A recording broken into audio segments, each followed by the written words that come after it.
Botanical garden అభివృద్ధి పనులపై మంత్రి కేటీఆర్ మాట్లాడుతున్నారు. లైవ్ లో చూద్దాం.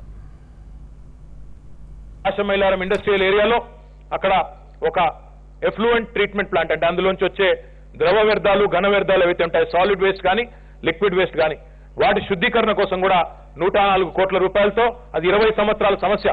మరి మొన్న ఎఫ్లూయెంట్ ట్రీట్మెంట్ ప్లాంట్ కూడా సోమవారం నాడు శంకుస్థాపన చేయడం జరిగింది. అదే రకమైన పద్ధతితో హైదరాబాద్ పట్టణ లోపల ఓఆర్ఆర్ లోపల ఉండే 1122 పరిశ్రమలు ఏవైతే కాలుష్య కారక పరిశ్రమలుగా గుర్తించడం జరిగిందో వాటన్నింటినీ కూడా దశల వారీగా ఔటర్ రింగ్ రోడ్డు బయటికి తరలించే కార్యక్రమాన్ని కూడా ప్రభుత్వం తీసుకుంది.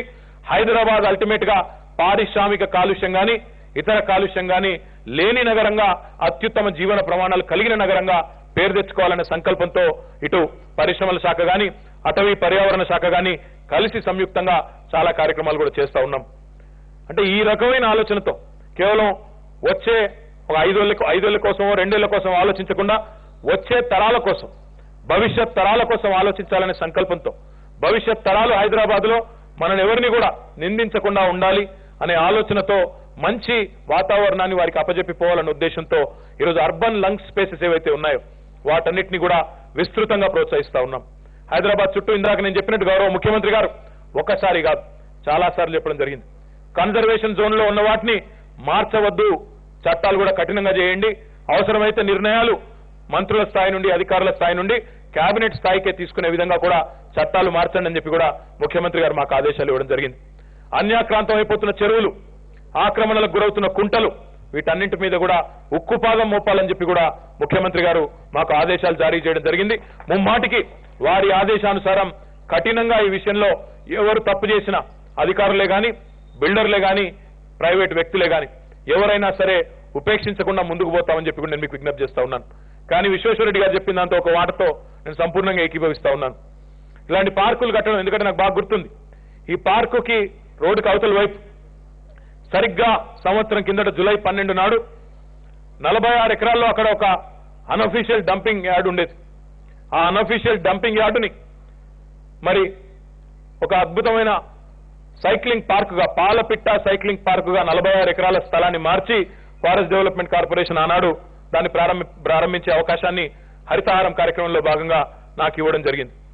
ఆ రోజు అనుకున్నాం మనకు కూడా సెంట్రల్ పార్క్ లాంటి పార్క్ ఉండాలి అని చెప్పి నేను మంత్రి గారితో మాట్లాడాను, జోగురామన్న గారితో.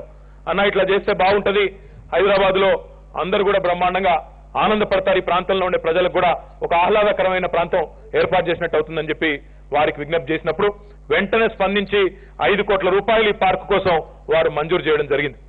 మంజూరు చేసిన తర్వాత చాలా సంతోషం ఏమంటే సంవత్సర కాలంలోనే ఇంత చక్కటి పార్కును 12 ఎకరాల్లో మీరు ఏర్పాటు చేసుకున్నారు.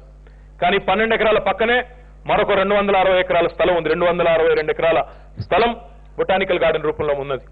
నేను ఎమ్మెల్యే గారితో చందన్ మిత్రా గారితో బండా నరేందర్ రెడ్డి గారితో మొత్తం 274 ఎకరాలు, అందులో ఇది 12 పోతే ఇంకో 262 ఎకరాలు కొంత ఆర్బిట్రేషన్ లో ఉన్నా లిటిగేషన్ లో ఉన్నా మిగతాది కూడా మనకే ఉంది. కాబట్టి నేను మీతో కోరేది ఏమంటే ఈ హరితహారం కార్యక్రమంలో హైదరాబాద్ నడిబొడ్డున ఇంత పెద్ద ఎత్తున స్థలం మనకు మళ్ళీ దొరకదు. కాబట్టి హరితహారం కార్యక్రమంలో భాగంగా ఈ పార్కు వెలుపల ఇంకా మనకున్న స్థలం ఏదైతే ఉందో అక్కడ వేలాదిగా మొక్కలు నాటే కార్యక్రమాన్ని కూడా ఒకటే రోజు అవసరమైతే మంత్రి గారి సారథ్యంలో ఒక 20-25 వేల మొక్కలు నాటే కార్యక్రమాన్ని ఒక బృహత్తరమైన కార్యక్రమాన్ని తీసుకోవాలని దానిలో స్థానికులందరూ కూడా భాగస్వాములు కావాలని చెప్పి కూడా నేను మీకు విజ్ఞప్తి చేస్తా ఉన్నాను. విశ్వేశ్వరరెడ్డి గారు ఒక మాట అన్నారు, పార్క్ కట్టినారు చాలా బాగుంది సంతోషం, కానీ దీన్ని మెయింటైన్ చేయకపోతే ఎట్లా అన్నారు. మరి ఈ విషయంలో పౌర స్పృహ ముఖ్యం. మన పార్కు మన కోసం కట్టిన ఈ పార్కుని మనమే మెయింటైన్ చేసుకుందాం, చెత్తను ఎక్కడ పడితే అక్కడ పారేయకూడదు, దీన్ని బాగా చూసుకోవాలనే ఒక సోయి ఒక స్పృహ మనం అలవర్చుకుంటే తప్ప కేవలం ఇక్కడ పనిచేసే ఒక 19-20 మంది మొత్తం 12 ఎకరాల పార్కును మెయింటైన్ చేయాలంటే చాలా కష్టం. అట్లా కాకుండా ఈ పార్కు మనది, మన కోసం కట్టింది, ప్రభుత్వం సంవత్సరం లోపల ఇంత ప్రయత్నం చేసి ఈ పార్కును మన కోసం తెచ్చింది, దీన్ని బాగా చూసుకుందామనే ఒక పౌర స్పృహ ఈ పరిసర ప్రాంతాల్లో దీన్ని వాడుకునే ప్రజలు కూడా మరి పూర్తి స్థాయిలో అలవర్చుకోవాలని చెప్పి కూడా నేను విజ్ఞప్తి చేస్తూ నేను చందన్ మిత్ర గారితో కోరుతా ఉన్నాను. నేను చాలా మొత్తం తిరిగాం కానీ నాకు పెద్దగా ఎక్కడ డస్ట్బిన్లు కానీ ఇంకోటి కానీ కనబడలేదు. దయచేసి వాటిని కూడా ఇంట్రడ్యూస్ చేయండి. దాంతో పాటు ఇంకుడు గుంతలు కూడా కనబడలేదు. ఎందుకంటే మీరు చెప్తా ఉన్నారు ఇంత పెద్ద పార్కులో మంచినీళ్ళకు బాగా ఇబ్బంది ఉంది, అసలు ల్యాండ్స్కేప్ మెయింటైన్ చేద్దామంటే కూడా నీళ్ళకి ఇబ్బంది ఉందని చెప్తా ఉన్నారు. Recycled water sewerage treatment plant పెట్టి అవసరమైతే దగ్గరలోనే ఆ వాటర్ని ఇక్కడ రీసైకిల్ చేసుకునే విధంగా ఏర్పాట్లు చేసుకోవచ్చు. ఎందుకంటే ల్యాండ్స్కేపింగ్ కి మీకు శుద్ధి చేసిన నీరు అవసరం లేదు. సెకండరీ ట్రీట్మెంట్ చేసిన నీళ్ళు అయితే ల్యాండ్స్కేపింగ్ బాగా మెయింటైన్ చేయొచ్చు, మొక్కలకు కూడా నీళ్ళు పోయొచ్చు. కాబట్టి ఒక ఎస్టీపీ కావాలంటే నేను మున్సిపల్ అడ్మినిస్ట్రేషన్ నుంచి మంజూరు చేస్తాను. ఎమ్మెల్యే గారు ఒక ప్రతిపాదన ఇవ్వండి, వెంటనే మంజూరు చేసి ఈ పార్కులో నీటికి ఇబ్బంది లేకుండా మరి మొక్కలు ఎక్కడా కూడా మరి చావకుండా వాటిని కాపాడుకోవాల్సిన బాధ్యత మనది. అదే రకంగా శుభ్రంగా ఉంచుకోవాల్సిన బాధ్యతను కూడా మరి ఇక్కడ స్థానిక రెసిడెంట్ వెల్ఫేర్ అసోసియేషన్లు, కాలనీ అసోసియేషన్లు, వాకర్ అసోసియేషన్లు కూడా తీసుకోవాలని చెప్పి కూడా కోరుకుంటూ మాకు ఈ అవకాశాన్ని ఇచ్చిన ఫారెస్ట్ డెవలప్మెంట్ కార్పొరేషన్ కి మంత్రి గారికి మళ్ళొక్కసారి హృదయపూర్వకంగా ధన్యవాదాలు తెలియజేస్తూ మరి ఇప్పుడు ఆ జిప్ సైక్లింగ్ చేస్తున్న మిత్రుడి ఫోటోలు కూడా తీసుకోండి. అది బాగుంది చూడు. మీ ఎమ్మెల్యే గారిని దొక్కమనం ఆయన దొక్క అన్నాడు. ఇది మళ్ళొకసారి మీ అందరికి ధన్యవాదాలు, శుభాకాంక్షలు. సరే.